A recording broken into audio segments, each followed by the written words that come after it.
요한3서 1장 2절 그리고 에베소서 6장 2절 3절을 하나님께서 지금 나에게 주시는 말씀으로 받으며 우리 다 같이 함께 봉독하십니다. 시작. 사랑하는 자여, 내 영혼이 잘됨같이 내가 범사에 잘되고 강건하기를 내가 간구하노라. 내 아버지와 어머니를 공경하라.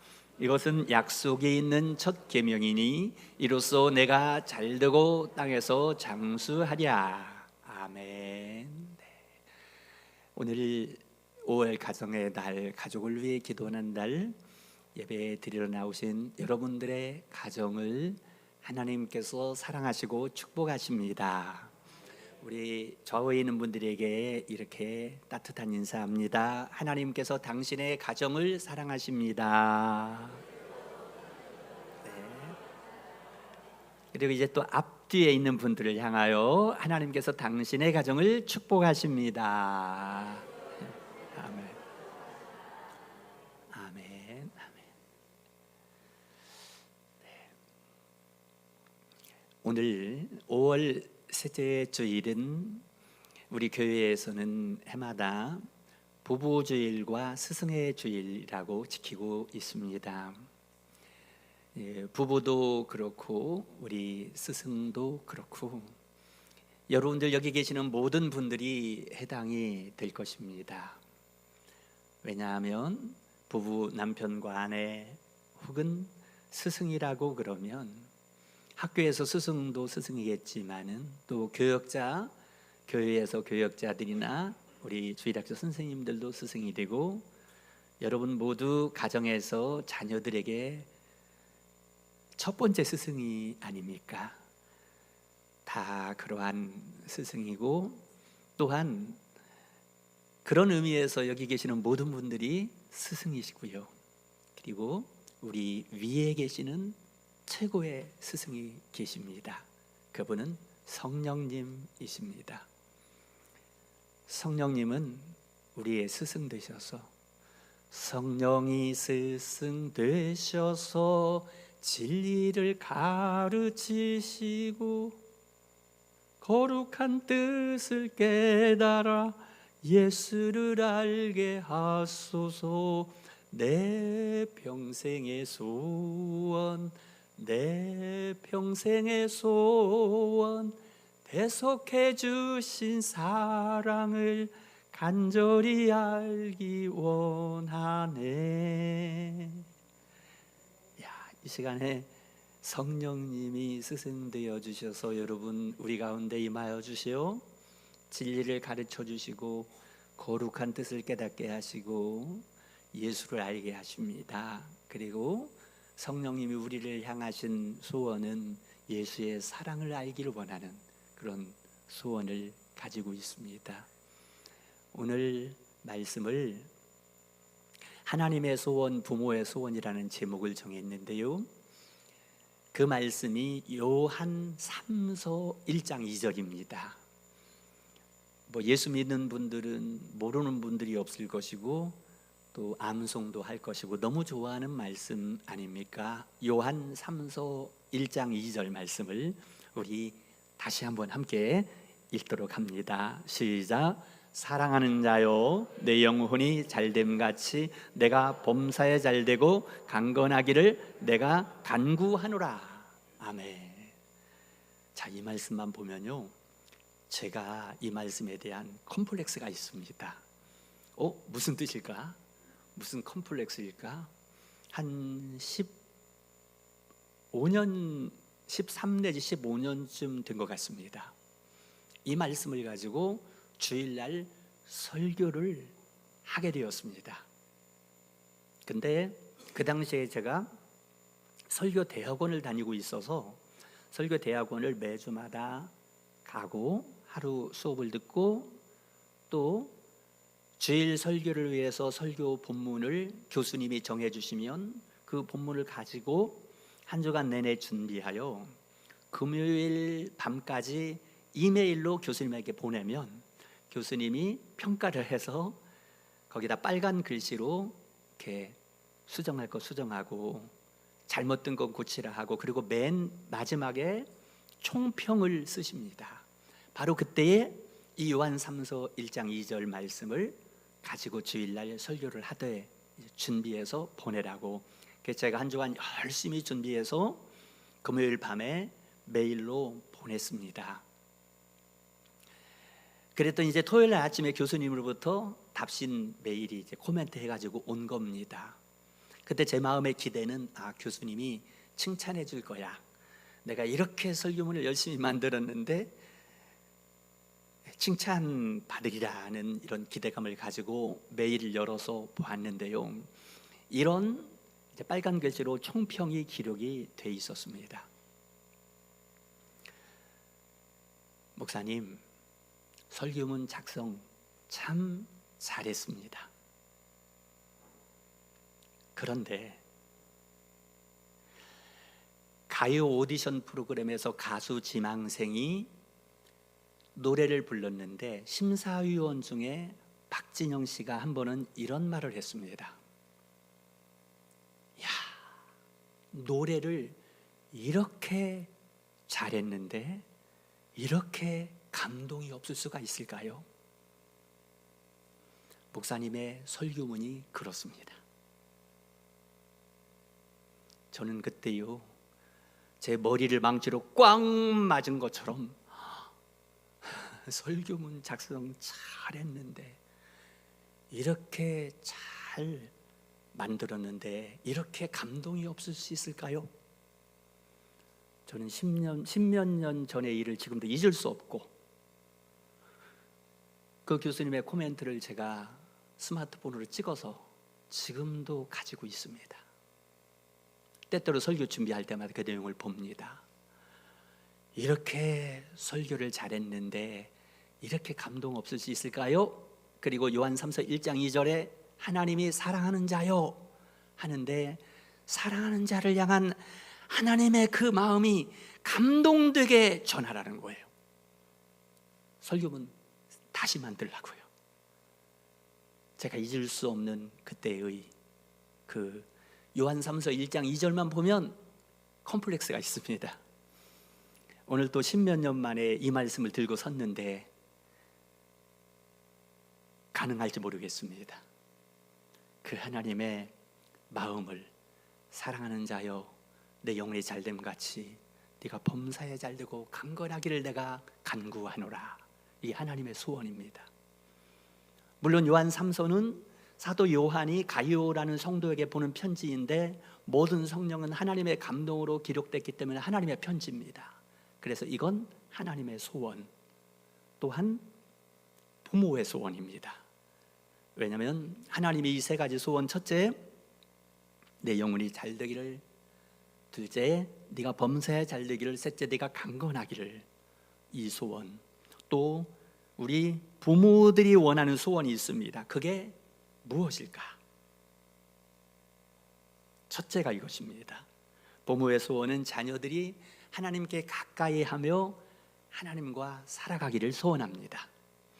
우리 같이 하시겠습니다. 부모의 소원은 자녀들이 하나님과 가까이 하며 함께 사는 것이다. 아멘. 네. 여기 말씀에 첫 번째가 그겁니다. 사랑하는 자여, 사랑하는 자녀들아, 내 영혼이 잘됨 같이. 영혼이 잘 되는 게 뭡니까? 영혼이 잘 되는 건 하나님과 내가 연결되어 있는 것이에요. 하나님과 가까이 있는 것입니다. 우리 부모의 소원도 자녀를 향하여 먼저 영혼이 잘 되기를, 하나님과 가까이 있기를 소원합니다. 그 이유는 시편 73편 28절에 하나님께 가까이 함이 내게 복이라. 무엇이 나에게 복이라고요? 하나님께 가까이 함이 최고의 복이라는 거 믿으시기 바랍니다. 추운 겨울에 밖에 나가면 영하 10도, 15도 막 떨어질 때가 있습니다. 그때는 막 너무나 막 춥습니다. 벌벌벌 떨리는데, 저처럼 좀 이렇게 좀 빼빼한 체질의 사람들은 지방질이 좀 적기 때문에 더 추위를 느낀다 하더라고요. 영하 15도에 막 벌벌 떨리는데 따뜻한 데 들어갔으면 하고 재빨리 집으로 들어갔는데 따뜻한 보일러가 켜 있어서 따뜻해서 와, 살았다, 너무 좋다, 이렇게 따뜻하고 이렇게 좋을 수가 있을까 느끼게 되어집니다. 여러분, 우리가 살아가는 세상은요, 영하 15도 20도 되는 것처럼 아주 차갑고 냉정한 그런 세상에 살고 있습니다.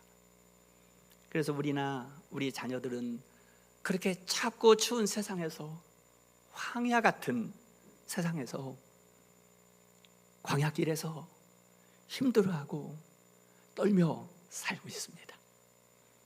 그런데 하나님께 가까이 오게 되면 마치 따뜻한 보일러가 켜져 있는 방에 들어간 것처럼 그렇게 따뜻한 사랑을 느끼게 되고 따뜻한 평안을 느끼게 되어지고 그렇습니다. 여러분들 오늘 하나님 앞에 나오니 그런 마음이 들지 않습니까? 너무 따뜻하고 너무 평안하고 좋구나. 하나님과 함께 있는 것이, 하나님과 가까이 있는 것이 이렇게 좋구나 느끼게 됩니다. 이것이 바로 하나님 아버지의 우리 자녀를 향한 소원이고요, 믿음의 부모 여러분들이 자녀를 향해 가지고 있는 첫 번째 소원인 것이에요. 한 분을 소개하려고 합니다. 1900년대에 그 유명한 록펠러라는 분입니다. 이 록펠러라는 분은 석유왕이라는 별명이 붙어 있고요, 그리고 그 당시에 최초의 억만장자, 그리고 지금까지도 록펠러만큼 부자가 없었습니다. 세계 최고의 부자라고 일컬어지는 빌 게이츠와 그 당시 록펠러와 환율로 비교해 볼 때 빌 게이츠보다 3배가 재산이 많았던 그러한 사람입니다.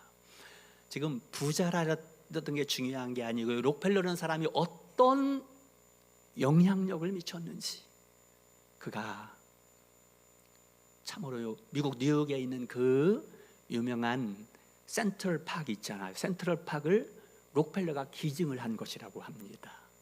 그리고 믿음의 어머니를 위해서 무엇인가 어머니께 감동의 선물을 주고 싶어서 어머니께 지어드린 게 뉴욕에 있는 허드슨 강변에 있는 리버사이드 처치라고 하는 교회를 지어서 어머니께 드렸던 이러한 분이고요. 뿐만이 아니에요. 그가 물론 로프가 젊었을 때 많은 오점이 있는 건 사실입니다. 그때 부자가 되기 위해서. 그러나 그가 중년이 되었을 때 죽을 병에 걸려 의사로부터 시한부 사형 선고를 받고 나서부터 정신 차리고 정말 하나님 앞에 그가 돌아와서 남은 생애를 재산을 사회에 천문학적인 재산을 기증을 하고 수많은 교회를 짓고 수많은 선교사들을 돕고 교회들마다 오르간, 그때 필요했던 오르간들을 수천 대를 기증을 하고요. 이렇게 그리고 세계의 빈민들을 돕는데 재산을 또 기증을 하고 뭐 이런 식으로요. 지금까지도 오랜 세월이 흘렀지만 록펠러 재단을 통해서 많은 어려운 사람들을 지금도 도와주고 있습니다. 자, 근데 이 록펠러의 회고록에 보면 이런 내용이 있습니다. 내가 이렇게 성공적인 인생을 살 수 있었던 것은 어머니의 가르침 덕택이다. 그리고 어머니의 가르침을 거기 회고록에 소개를 합니다. 자, 록펠러와 그의 어머니 사진을 한번 보시겠습니다. 이렇게 록펠러와 어머니 이런 분이셨는데요. 이분이 자기가 내가 이렇게 성공적인 인생이 되고 사회에 영향력을, 선한 영향력을 행할 수 있었던 것은 어머니의 가르침 덕분인데 10가지 어머니의 신앙 가르침을 이렇게 얘기했습니다. 한번 띄워 보여주시겠습니까? 첫째, 우리 같이 소리내서 한번 읽어볼까요? 첫째, 시작. 첫째, 하나님을 경외하라. 둘째, 주일에는 반드시 예배를 드려라. 셋째, 항상 기도하고 성경을 읽어라. 넷째, 항상 감사하라. 다섯째, 너는 하나님이 지은 존재다. 여섯째, 남을 도우며 살아라. 일곱째, 목적 없이 돈을 쓰지 마라. 여덟째, 약속을 반드시 지켜라. 아홉째, 남의 것을 탐내지 마라. 정직하게 벌어라. 열 번째, 어려움을 피하지 마라. 시련은 하나님이 인생을 단단하게 만드는 것이다. 이렇게 10가지 교육으로 그 아들을 늘 가르쳤다고 합니다. 이게 별거 아닌 것 같은데요, 이게 종합을 해보면 이런 내용 아닙니까? 하나님을 경외해라. 주일에 반드시 예배드려라. 항상 기도하고 성경 읽어라. 항상 감사해라. 하나님을 가까이 해라. 늘 하나님을 가까이 하고 하나님과 함께 살아라. 이렇게 아들을 향한 소원을 얘기했고, 아들은 어머니의 소원을 받아들였을 때에 그가 이렇게 잘 될 수 있었고요. 그리고 선한 영향력을 세계적으로 지금까지도, 그가 사후에 많은 세월이 흘렀음에도 지금까지도 선한 영향력을 발하는 이런 인생이 될 수 있었던 것입니다.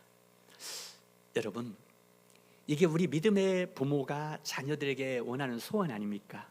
우리들도 내 자녀가 하나님을 가까이 하기를, 하나님을 가까이 하고 하나님과 함께 늘 살아가기를 소원하는 부모 여러분들의 첫째 소원, 하나님이 받으시고 계십니다.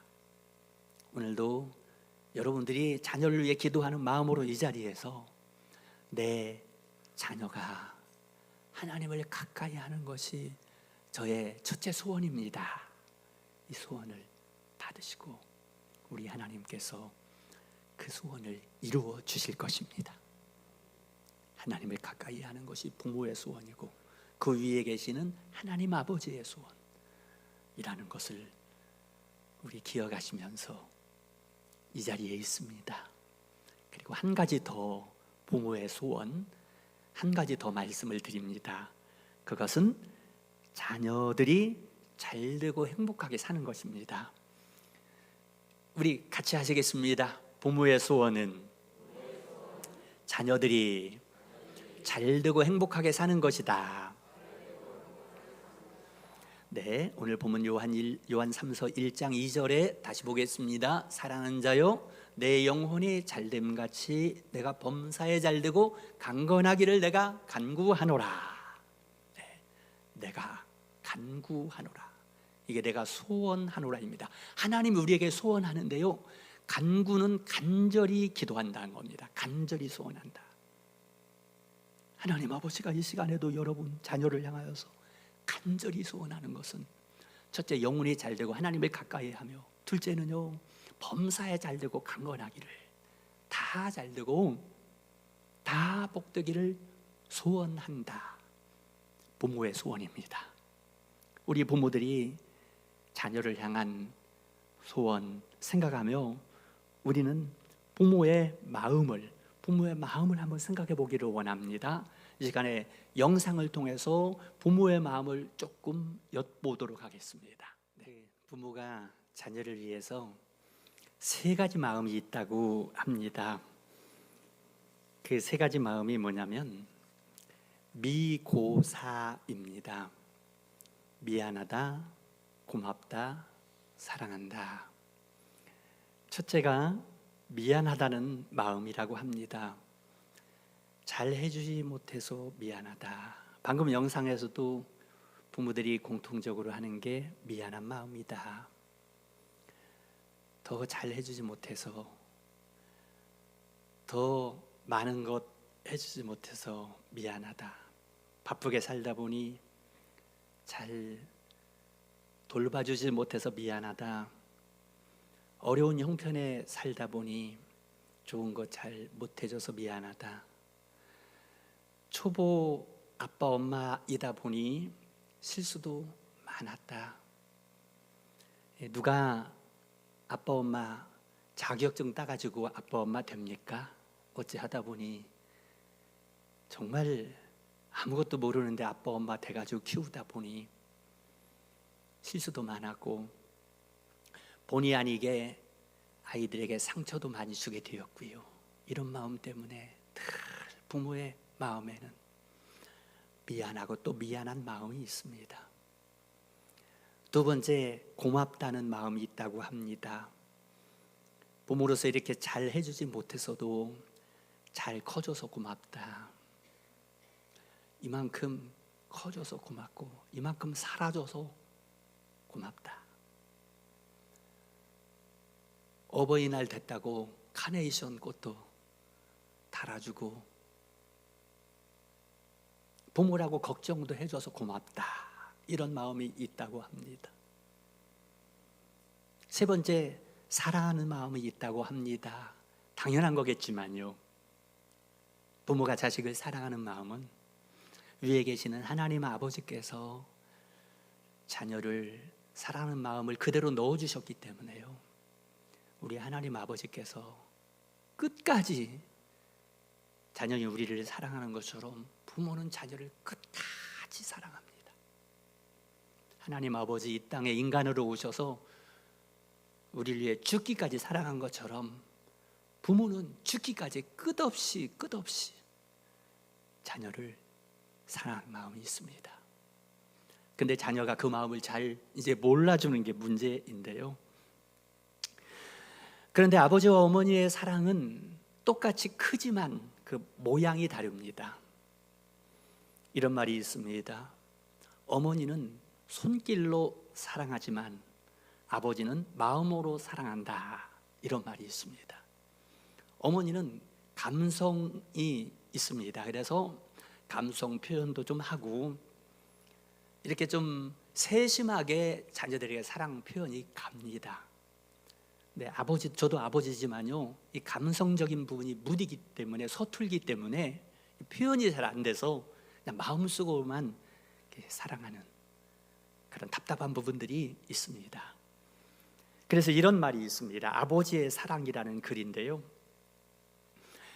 아버지란 기분 좋을 때 헛기침을 하고 겁이 날 때 너털웃음을 웃는 사람이다. 아버지의 마음은 먹칠이 되어 속이 잘 보이지 않는다. 그래서 아버지는 자식을 결혼시킬 때 한없이 울면서도 얼굴에는 웃음을 짓는 사람이다. 아들, 딸이 밤늦게 돌아올 때 어머니는 10번 걱정하는 말을 하지만 아버지는 10번 현관을 쳐다본다. 아버지가 급하게 일어나서 매일 나가는 직장은 즐거운 일만 기다리고 있는 곳이 아니다. 아버지는 머리가 셋 달린 용과 싸우러 나간다. 그것은 피로와 끝없는 일과 직장 상사에게서 받는 스트레스다. 그래도 아버지는 말없이 소처럼 일해야 한다. 가족을 생각하면서, 아들, 딸을 생각하면서 하루하루를 버티며 살아간다. 아버지는 울 장소가 없어서 슬픈 사람이다. 이렇게 우리 아버지, 어머니들은 매일매일이 전쟁터에서 오직 자식을 위하여 지금까지 살아오신 분들입니다. 그게 우리 부모의 소원입니다. 이렇게 부모가 자식이 하나님과 가까이 하기를 소원하고 자식이 잘 되고 행복하게 살기를 소원하는데, 그 중에 으뜸인 부모가 하는 일이 있습니다. 그게 뭘까요? 자식 잘 되기 위해서 부모가 하는 으뜸이 바로 기도하는 일입니다. 그래서 믿음의 부모들은 자식을 위해 기도합니다. 우리 성도님들에게 기도 제목을 받아보면 항상 제 1순위가 자녀를 위한 기도예요. 자녀를 위한 기도. 자녀가 힘들어하면 부모는 더 힘들어하고, 자녀가 아파할 때 더 아파합니다. 자녀가 눈물 흘릴 때 찢어지는 가슴으로 더 눈물을 흘리는 게 부모의 마음입니다. 오늘 이 시간에도 그 자녀의 아픔들을 가슴에 품고 여기 와서 앉아 계시는 사랑하는 부모 여러분들의 그 기도를 하나님이 알고 계시고 듣고 계십니다. 저도 저희 두 아이들이 어려서 자랄 때부터 아빠로서 별로 해줄 게 없더라고요. 특별히 저는 우리 두 아이들이 어릴 때 신학 공부를 시작하고 나다 보니까 거의 뭐 아이들 어려서 웬만큼 클 때까지 공부하느라고 더 아이들을 돌볼 수 없었습니다. 그런데 아무리 생각해도 할 수 있는 게 기도해 주는 것밖에 없더라고요. 그래서 우리 아이들 어렸을 때부터 그냥 아침에 나갈 때 손 얹고 기도해 주고, 밤에 잠들 때 또 손 얹고 기도해 주고, 이거를 늘 하게 되더라고요. 그리고 커서 이제 학교 졸업하고 직장 나갈 때는 또 직장 나갈 때 손 얹고 기도해 주고, 잠들기 전에 또 손 얹고 기도해 주고. 왜냐? 기도 안 해주면 안 될 것 같아서. 기도 안 해주고 이 아들이 어떻게 살까? 이 세상에 어떻게 살까? 오늘 하루도 어떻게 버틸까? 오늘 하루 무슨 일이 일어나면 어떡할까? 그러니까 기도해 줄 수밖에 없더라고요. 한 번은 이제 아이들이 결혼하고 이제 며느리랑 함께 교회 와서 예배를 드리고 나가는데 길 밖에서 이제 잘 가라 하는데 생각해보니까 기도를 안 해준 거예요. 교회 바깥에 길가에서 아들하고 며느리 손을 얹고 간절히 기도를 해주고 기도를 마치고 아멘 했는데 아들이 그러더라고요. 아빠, 저희 위해서 기도해 주는 건 감사한데요, 길거리에서 이렇게 기도해 주면 지나가는 사람들이 보고 이상한 종교 믿는 사람이라고 할 것도 같아요, 그러더라고요. 그래서 알았어 아들, 앞으로는 좀 분위기 보면서 할게, 이렇게 하였습니다. 제가 잘했다고 하는 것이 아니라 부모가 자식을 위해서 기도하는 거, 왜? 좀 잘 살았으면, 험한 세상에서 복된 그런 삶이 됐으면 하고 이렇게 기도가 그냥 나오는 거예요. 제 아내에 대해서도 제가 아빠의 심정으로 기도가 나옵니다. 똑같은 마음이에요. 기도해주지 않으면 어떻게 살까? 이런 마음이 들어서. 그래서 요즘에도 새벽에 새벽기도 나오려고 아내랑 같이 나오면 집 문 열기 전에 현관 앞에서 아내에게 손 얹고 축복기도 해줍니다. 하루를 살다가 혹시 아내가 밖에 나가게 되면 또 손 얹고 기도를 해주고, 밤에 잠들기 전에 또 머리에 손 얹고 기도를 해줍니다. 왜냐하면 그렇게 안 해주면 안 될 것 같아서.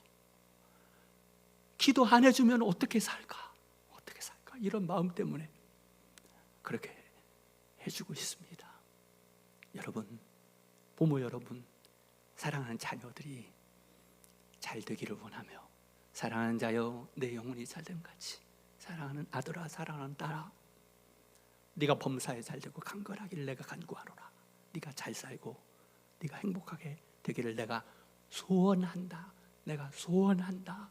부모 여러분들의 그 간절한 소원이 자녀들에게 임하게 될 것입니다. 그러므로 말씀을 맺기 전에 한 가지 적용을 합니다. 그러므로 우리가 부모님을 생각해 드려야 되겠습니다. 평생 나를 위해서 내가 잘 되기를 소원하고 늙어져간 이 부모님을 생각하고 공경해야 되지 않겠습니까? 에베소서 6장 2절 3절에 말씀합니다. 내 아버지와 어머니를 공경하라. 이것은 약속이 있는 첫 계명이니 이로써 내가 잘되고 땅에서 장수하리라. 왜요? 아버지 어머니 공경하라. 왜? 평생을 너를 위해서, 너 잘되기를 위해서 소원한 삶을 살았는데, 공경해라라는 말의 원어의 뜻은 무겁게 여기라는 뜻이 있습니다. 가볍게 여기지 말고, 무시하지 말고 무겁게 여겨라. 부모의 너를 위한 사랑과 희생을 잊어버리지 말아라.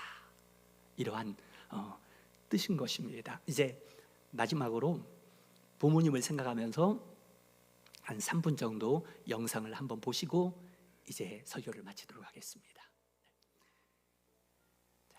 부모님 떠나고 나면 후회합니다.